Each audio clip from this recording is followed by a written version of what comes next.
Welcome to Your Life Podcast, the place where life becomes that little bit simpler.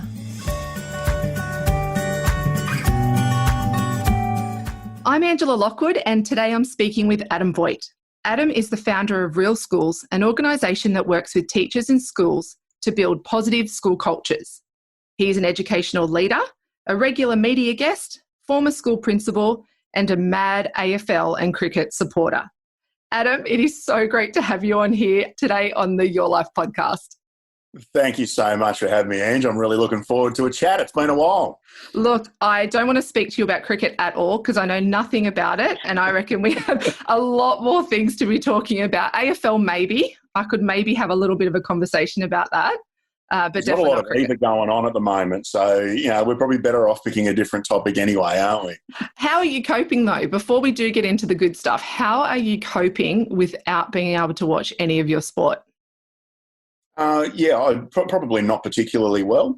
I often say that I think what sport has done for me, and it's not just sort of watching it on the telly. I think I've got a family who's involved in sport, and I think even my son's weekend sport always provides a bit of punctuation. Us teachers are into punctuation. So it always provides a bit of a full stop on the weekend. And I think it's what I'm struggling without sport. I feel like all the days just blend into each other. And I made the joke to someone recently, it feels like I'm living in a casino. I've got no idea what day or what time it is. And so I think having sport back is going to help me a lot with that. Yes, I know that's one thing my children are missing very much is that social connectedness of being at sport, seeing their mates, being physically active. And I have to admit, I'm missing it a little bit too. That social connection of catching up with parents. And, I think we're finding kids also working from home, doing their schooling at home. That social connectedness is so important, isn't it, for kids, but also for us?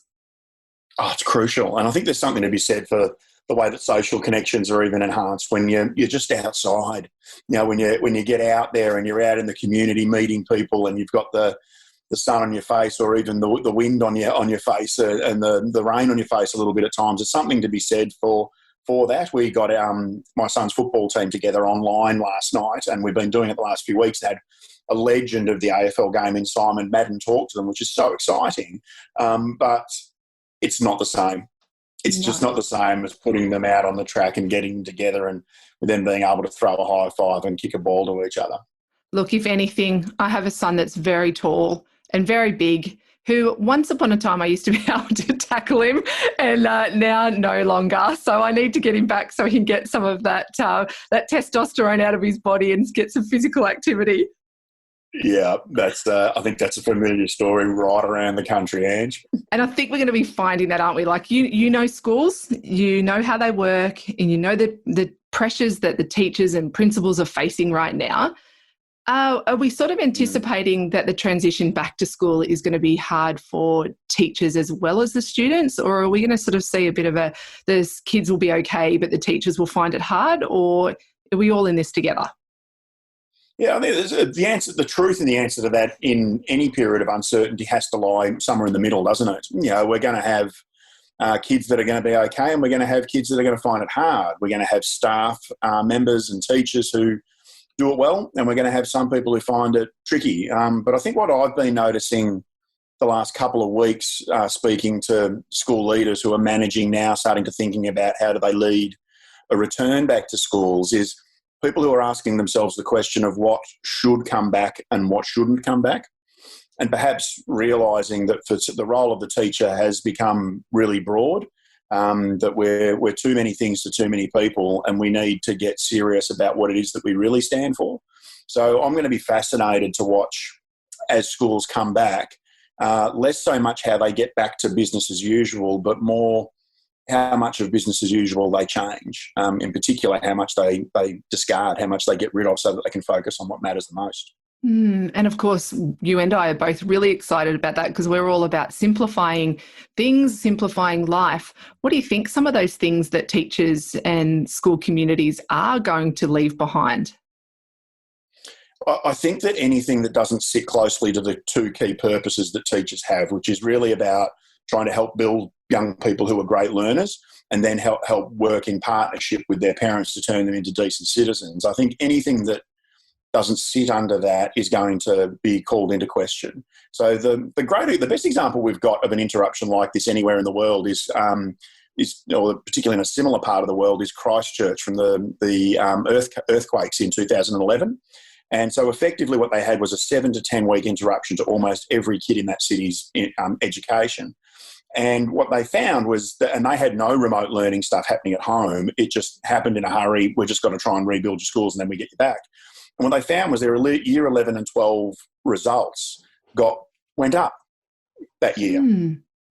And so the researchers that looked into it said they reckon there's two reasons. Number one is that we gave our kids' well-being a chance to recover from what would otherwise be a pretty relentless, high-stakes, high-pressure education environment. Got to do well in your exams, keep studying, don't stop. And the second thing was that it forced the teachers to, instead of treat the curriculum as though something that they've just got to get through, it made the teachers stop and say, well, what's important? What matters the most? And so I think that we're going to have a real period of discovery when we come back about teachers and school leaders asking what matters the most and focusing on that rather than trying to make everything of equal value and sort of feeling like they're, spinning plates in terms of trying to get everything covered. I think they're going to let some plates drop. Oh, won't that just be fantastic? I know, having worked in many schools for many years myself, is teachers I see work so hard. I can remember when I was younger, and let's say I may have been a little bit ignorant about the pressures teachers face. I used to always laugh at my friends who are teachers about the amount of holidays that they get, and oh yeah, of course, you work so hard. And it wasn't until I had children myself in the school system and I was working in the school system that I realised, hang on a minute, teachers work really hard. They work very long hours, and hang on a minute, I actually think they might deserve these holidays. Do you think that this scenario we've been in this year has shone a spotlight on how important teachers really are to us? And maybe have we undervalued their contribution? Yeah, I hope it does. I hope to a point that all of us, particularly those who've dealt with some sort of remote learning at home, have had a chance not so much to sort of know what it's like to be a teacher, because this is unusual for parents and for teachers, but to maybe just get a peek behind the curtain and just get an idea of what's involved in, one, not only planning a comprehensive educative offer, but also executing it. And for most of us, we've got only a small number of kids at home. But when you've got 25, 27 of them in your care and you're trying to cater for all of their individual needs, there's undoubtedly a high level of skill, a high level of professionalism, and there's certainly an enormous amount of effort involved in getting that to work. And so I hope that we can, if there's a silver lining in all this, that one of them might be that we enhance that community perception and respect that we have for our educators.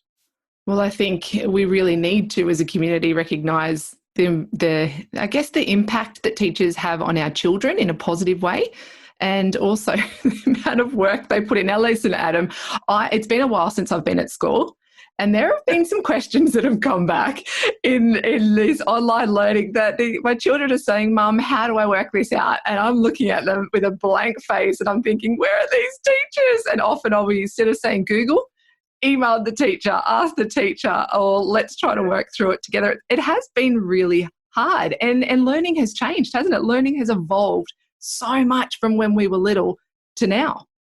It's so much broader than it used to be. It used to be a pretty simple, like you said, there was only one or two sources of information. It was either ask your teacher, or it was, pop open a volume of the Funk and Wagnalls encyclopedia that the family had paid off 1 month at a time for over a 3-year period.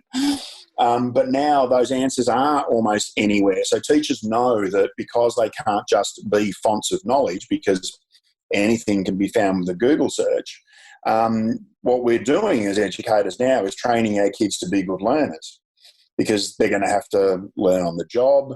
They're going to have to know how to solve problems. They're going to know how to solve problems in the company of other people. So we've got to teach them to be able to do that effectively and know what the skills are, being able to build and sustain good teams. So it's so much bigger, and it's so much different than back in our day at school, Ange. So yeah, they've got such a critical job, and I hope that we're at a stage now where we're starting to recognise that. And so with critical jobs comes a lot of pressure, it comes a lot of stress. You've been writing a lot of blogs lately, which your blogs and your writings are always always of service. They're always written with real care for your audience. And I've noticed lately you're writing a lot more about teacher wellbeing and the importance of teachers looking after themselves. What can teachers do? They're in this critical time right now of transitioning into a new space. What can teachers and principals, assistant principals be doing to support themselves right now? Yeah, we've been talking about a couple of really important key concepts around teacher and school leader wellbeing, and it's about, well, we've been talking about celebration and forgiveness a lot. You know, the one is we have to celebrate the fact that teachers, over the period of about roughly 6 weeks, completely redesigned our entire educative offer for every single kid in this country, and that's amazing. And that has to be celebrated. You know, we have to say that is extraordinary. I talked today to a principal at a school at a place called Kambalda, which is about an hour out of Kalgoorlie in WA, so the middle of nowhere. If it's not the middle of nowhere, you can see it from there. And they have 60% of their kids still even now at school. So 40% of their kids learning at home. Some of them have technology access, some of them don't. So they've got this combination of in-person, online and book pack type learning, and teachers are balancing it. They're doing it. And they're doing an incredible job and looking after their kids and families while they do it. I just think that's amazing. And I think the other thing is that forgiveness piece is that when things go wrong, we can't use that as an opportunity to judge ourselves, to feel blame or to feel shame. It's just a chance to say, that's all right. You know, it's we learn something from it. We need to forgive ourselves that things aren't perfect. This isn't by design. We didn't want this, but we've done amazing things anyway. And anything that's wrong, it really doesn't matter. It's going to be fine. How beautiful and simple. So celebrate and forgive.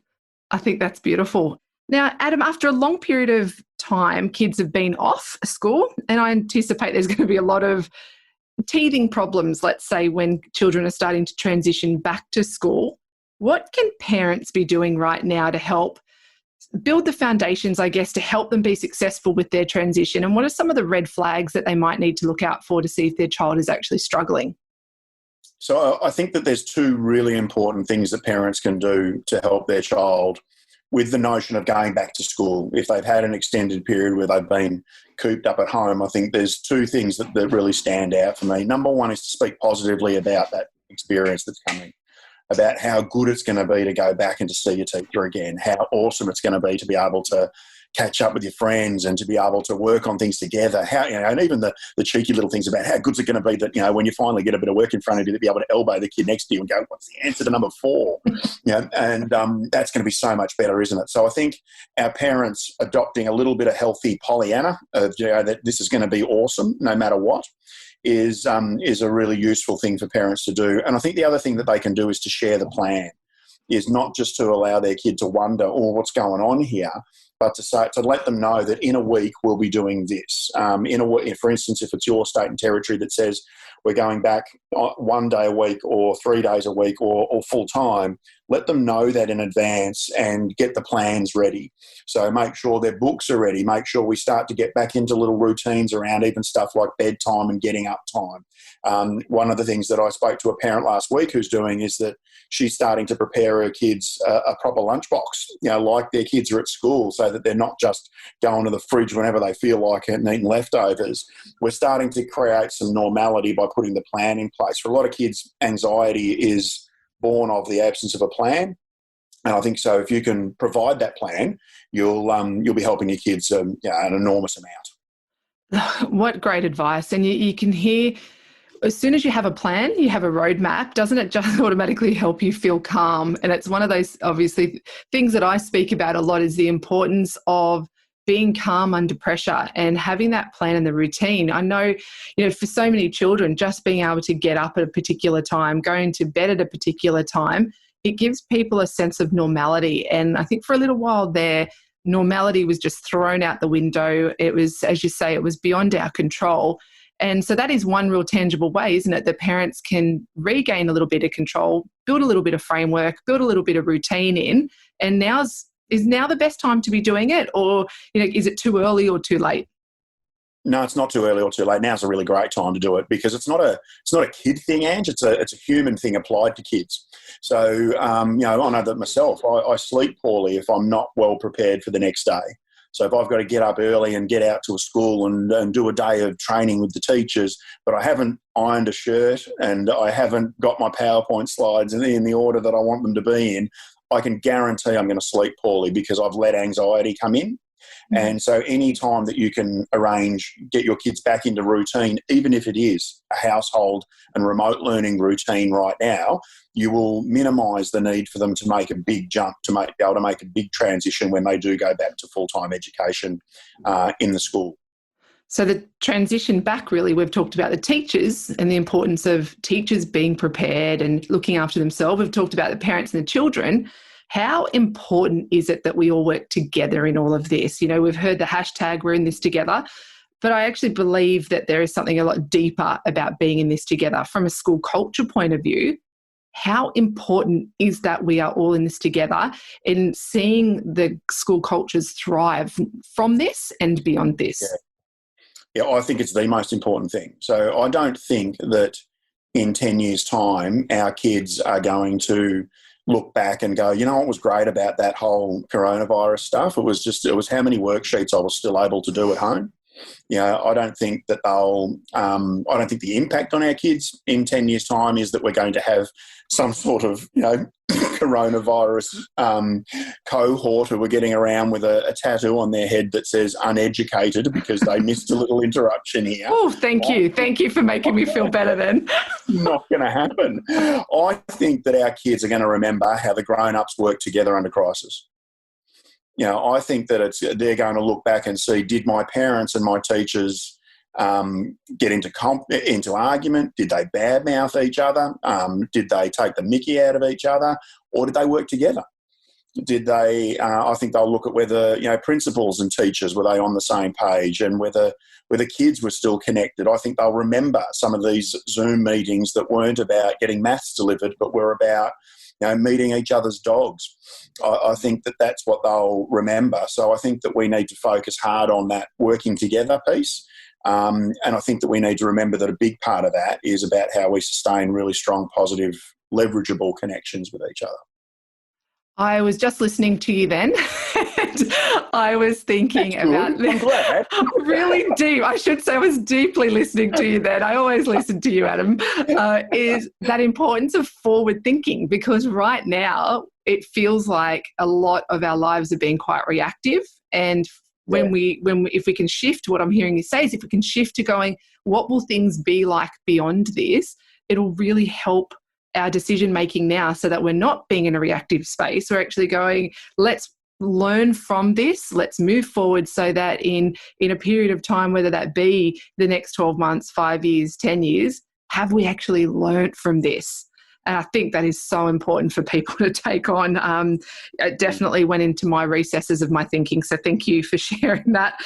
For those schools that are looking at, how can we learn from this? How can we move forward? And maybe prior to this, their school culture wasn't fantastic, or they knew that there needed to be changes. How can some of those schools now go, how do we create a positive culture from this so that we can come back bigger, better and stronger? I think the first thing to do is to acknowledge what culture is. In my work, I'm constantly sort of ribbing teachers and school leaders about the fact that I can ask a room full of them to put their hand up if they think the culture of their school is important, and they all put their hand up. And I tell them then that, well, I'm going to do in a moment is randomly select one of you then to come out the front and tell everyone what school culture is. And they all put their hands down. So we keep saying it's important, but we haven't worked out what it is. And if they can get beneath that and say, well, a working definition could be that, culture is the behaviours that we are kind of prepared to, then in schools that we reward and that we encourage, but it's also the behaviours that we're putting up with, because kind of history has determined that we do that here. If they can get down to that and get down to what are the behaviours that we want to encourage in our school and what are the behaviours that we don't wish to tolerate, and what's our methodology. So I'm often saying that the schools with the best cultures are not necessarily the ones that have the best advantages to begin with. So they've got the kids that have got high socioeconomic backgrounds and no ethnic issues that give them any sort of problems. They're the schools that have the best cultures are the ones that have chosen a methodology for getting more encouraged behaviours than kind of put up with behaviours. And if they can choose their way that they're going to do that, the way that we do that at real schools with a lot of our schools is through a methodology called restorative practices. We're releasing a book about that later this year called Teach Your Talk. So that's going to be about how teachers can actually close the gap between what they believe about working with young people and the way that they genuinely practice in the classroom, because I contend that what causes teacher stress to the highest level is too big a gap between those two concepts. And if they can get clear about having a methodology for how they can focus on getting those behaviours right in schools, then they will get the culture they want by osmosis. But they've got to actually put some intention into that, which means about focusing on how we're going to work, not just what we're going to teach.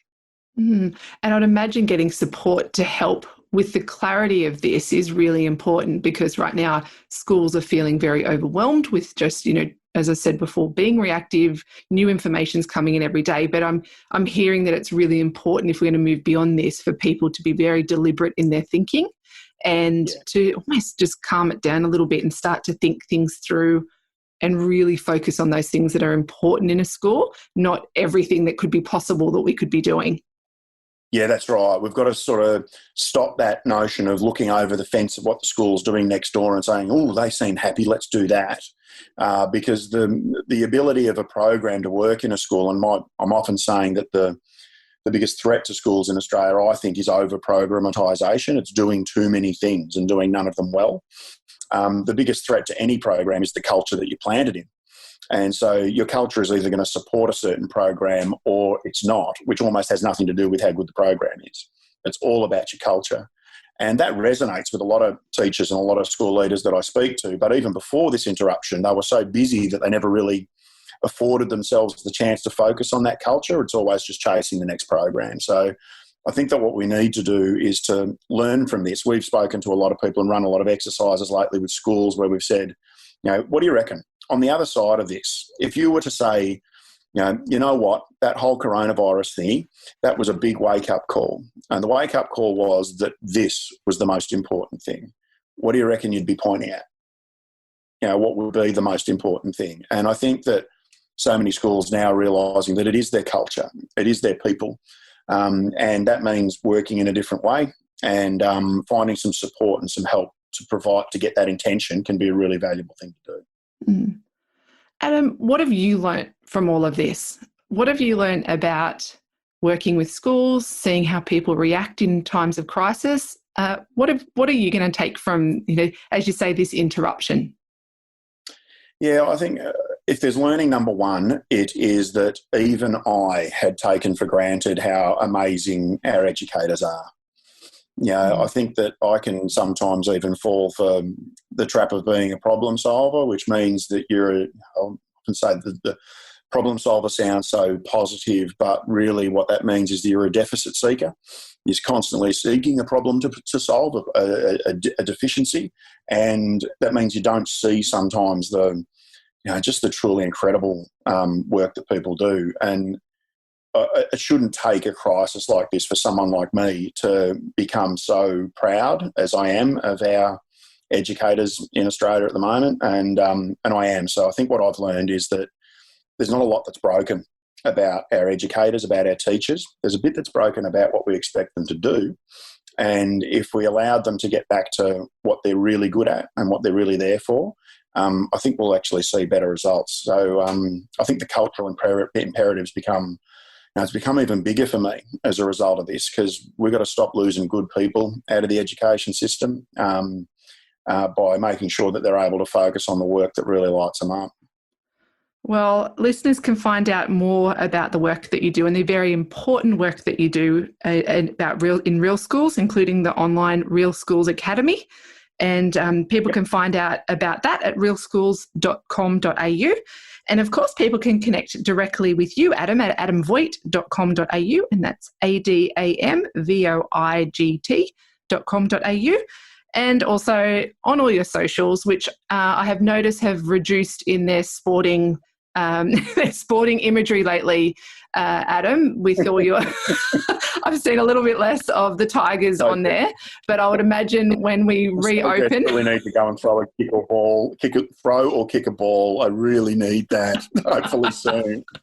Adam, it's just been such a delight speaking with you, and thank you so much. I want to take the opportunity to thank you for the work that you do in supporting our very important teachers and principals, and I hope that you will see a lot of light in teachers as they come back, and they have got new ideas. They have got a renewed love and energy for what they do, but really importantly that the people who are supporting them in the community also now start to realise just how important and valuable these people are. So thank you so much for the work that you do.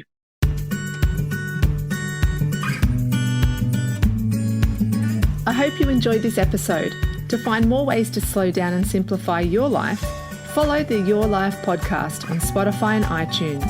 And let's connect on LinkedIn and Instagram. Just look for Angela Lockwood. Don't forget, it's your life. You choose how to live it.